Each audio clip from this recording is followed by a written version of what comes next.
శాంతి Robert గారు ఉండేవారు.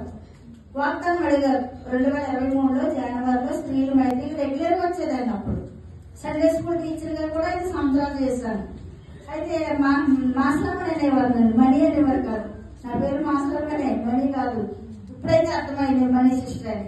Master మణి నీకు ఏమొచ్చింది, వాగ్దానం లేదు అన్నారు.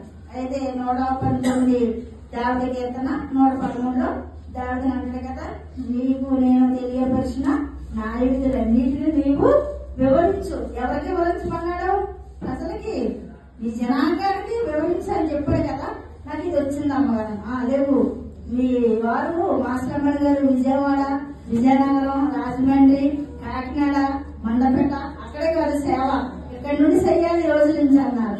అమ్మగారు ఆయన కొంచెం వినపడదు, రెండోది మాట అర్థం కాదన్నప్పుడు, నువ్వు వెళ్ళి అక్కడ ప్రార్థించాలి మాస్టర్ అని, దేవుడు వెళ్ళమంటే వెళ్ళు, లేకపోతే ప్రిన్సిపల్ ఇద్దరు చెయ్యాలని బాగా కడిగిస్తారు అమ్మగారు అన్నప్పుడు నిజంగా ఆ రోజు అసలే ఇంటికి వెళ్ళి ప్రార్థన చేస్తారు. ప్రభా మరి సేవకులు మాకైతే మేము వినాలి కదా, మరి నాకు మాట్లాడి ఆయన అన్నప్పుడు నిద్రపోతున్నాను.